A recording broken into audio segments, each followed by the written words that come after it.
अध्ययन किया था, परंतु मुझे अपने प्रश्नों के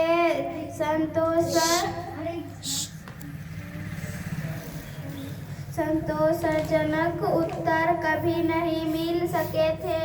मैंने हरे कृष्णा मंत्र का सर्वप्रथम वर्ष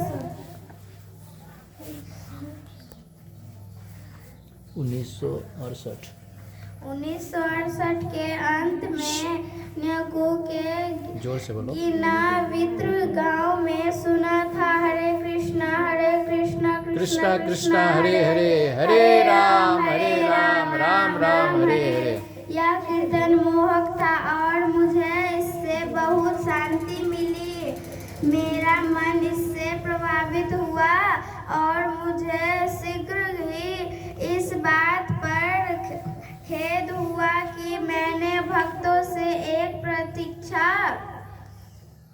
प्रतिका क्यों नहीं खरीदा। जैसे मुझे बाद में स्पष्ट किया गया, मुझसे एक आध्यात्मिक बीज आरोपित हो चुका था जो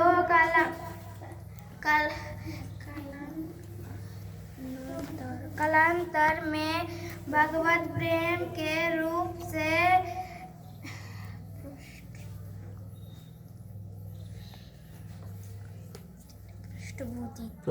प्रतिफलित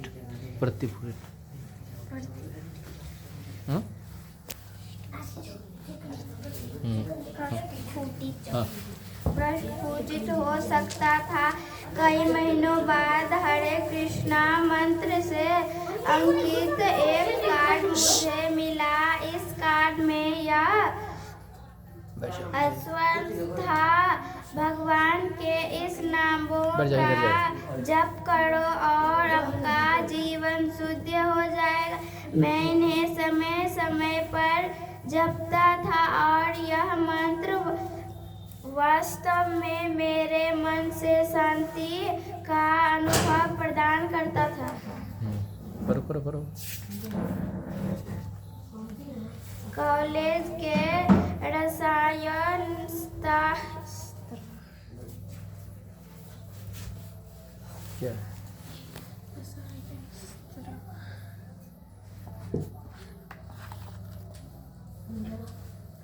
शास्त्र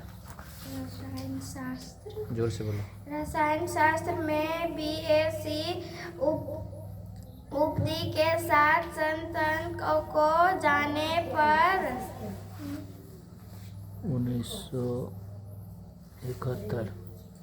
1971 में मैं शांति सेना में भर्ती हो गया और विज्ञान शिक्षक के रूप में भारत गया। वहाँ मैंने हरे कृष्णा आंदोलन के विषय में पूछताछ की। मैं इसके कीर्तन की आकर्षित हुआ था और इसके दर्शन ने तो मुझसे कौतूहल उत्पन्न कर दिया था। इस आंदोलन की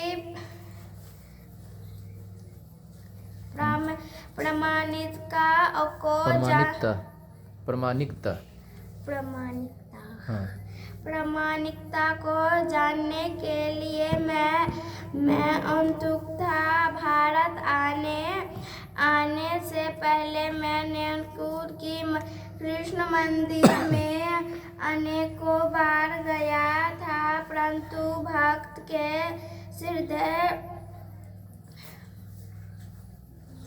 प्रत्यक्ष शांतिपूर्ण जीवन को स्वयं अपनाने के लिए मैंने कभी नहीं सोचा था। कृष्ण भावनामृत भक्तों से मैं भारत में सर्वप्रथम कलकत्ता में अक्टूबर 1971 में उनके द्वारा आयोजित एक उत्सव के समय मिला था। भक्तों ने योग की उच्चता तथा आध्यात्मिक जीवन के विषय में जिज्ञासा की आवश्यकता को मुझे समझाया। मुझे अनुभव होने लगा कि वे जिन अनुष्ठानों तथा विधियों का पालन करते थे। वे उबाऊ अथवा भावनात्मक क्रिया नहीं थी। बालिक एक बुद्धि परंतु वास्तविक जीवन प्राणी थी। अरमावे के मेरे लिए कृष्ण भावनामृत के दर्शन को समझना बहुत कठिन था। मेरे परिश्रमी पालन पोषण के अनेक सूक्ष्म ढंगों से मुझे ऐसी सरल वस्तुओं को देखने से रोका जो मुख पर नाक की भांति स्पष्ट नहीं थी। सौभाग्य से भक्तों ने मुझे कुछ आधारभूत संयमों के पालन का अभ्यास करने के लिए सहमत कर लिया और इस प्रकार आध्यात्मिक जीवन हेतु मुझे कुछ अंतर्दृष्टि मिलने लगी। अब मैं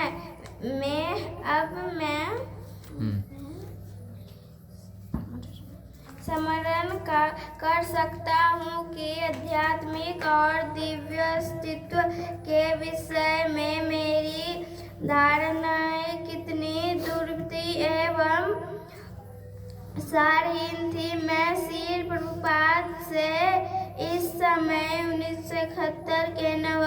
1971 के नवंबर में थोड़े समय के लिए मिला और उसके कुछ ही समय पश्चात बाद मैंने शाकाहारी होने का निश्चय किया। मुझे शाकाहारी होने का गर्व था, परंतु बाद में श्रील प्रभुपाद ने मुझे याद दिलवाई कि शाकाहारी तो कबूतर भी होते हैं।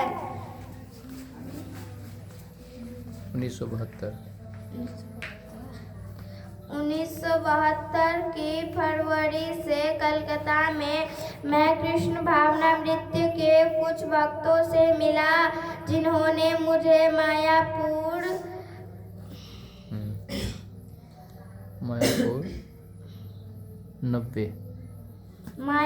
90 मील उत्तर के स्थित एक पवित्र दिव्य के उत्सव में भाग लेने के लिए आमंत्रित किया। यह उत्सव भगवान श्री कृष्ण के अवतार माने जाने वाले श्री चैतन्य महाप्रभु के सम्मान से मनाया जाता है। मैं नेपाल की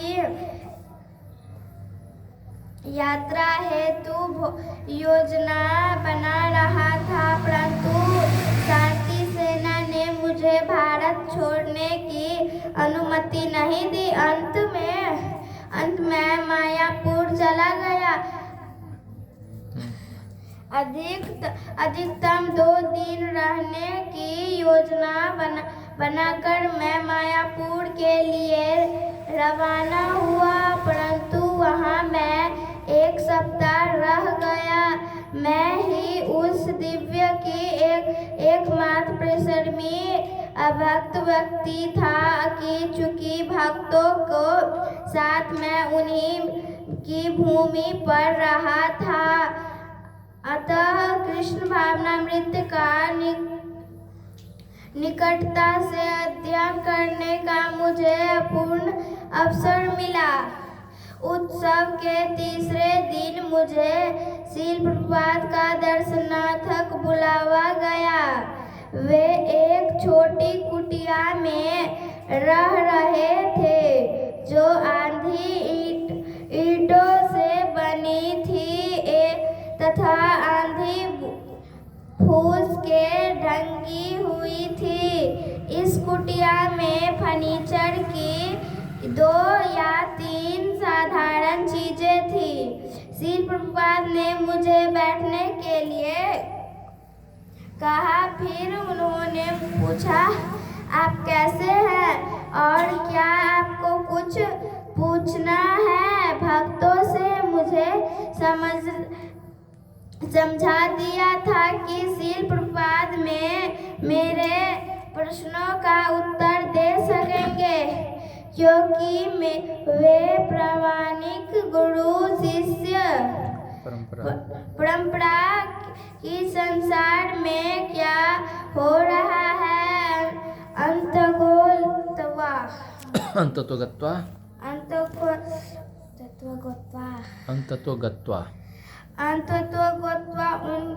उनके शिष्यों ने इनका दावा किया था। मैं उनका प्रशंसक था और उनका आदर करता था। उल्टा थोड़ा सा है, लास्ट होने वाला है।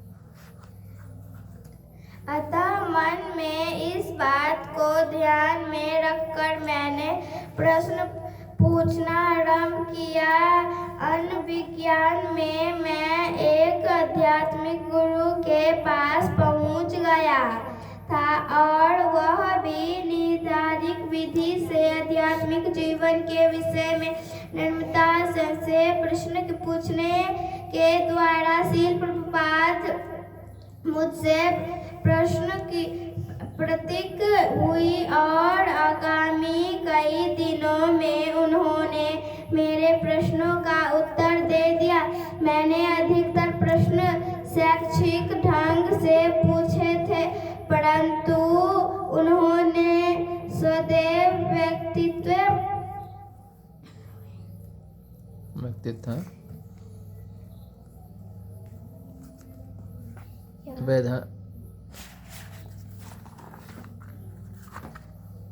ये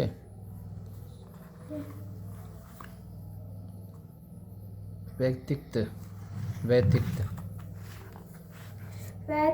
ढंग के उत्तर दिए, जिसमें मैं वास्तव में आध्यात्मिक जीवन ग्रहण कर सकूं। उनके उत्तर तत्व वैज्ञानिक संतोषजनक और आश्चर्यजनक ढंग से स्पष्ट थे। श्रील प्रभुपाद तथा उनके शिष्यों से मिलने के पहले आध्यात्मिक जीवन में लिए सदैव स्पष्ट एवं धुंधला था, परंतु श्रील प्रभुपाद के साथ वार्तालाप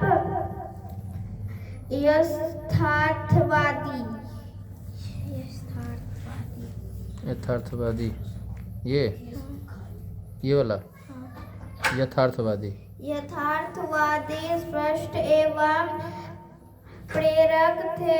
श्रील प्रभुपाद धैर्य से मुझे यह समझने का चेष्टा कर रहे थे कि भगवान श्री कृष्ण अर्थात परमेश्वर को स्वच्छ भक्ता परम मित्र एवं स्वच्छ स्वामी है।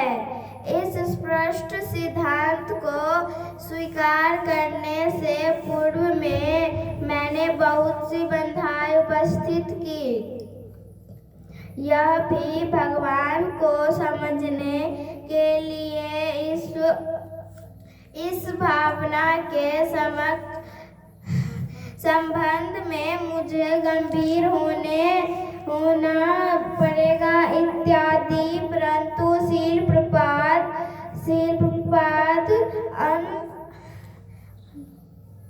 अनवरत रूप से तथा दयालुता से मुझे प्रेरित करते रहे। यद्यपि अपने भावों को प्रकट करने की योग्यता या मुझसे अथवा अभाव था, श्रील प्रभुपाद ने मेरी प्रत्येक जिज्ञासा को समझा और पूर्णता के साथ उत्तर दिया। नीचे क्या लिखा है? भाव को है नहीं। 14 अगस्त 1947 1974 श्रील प्रभुपाद की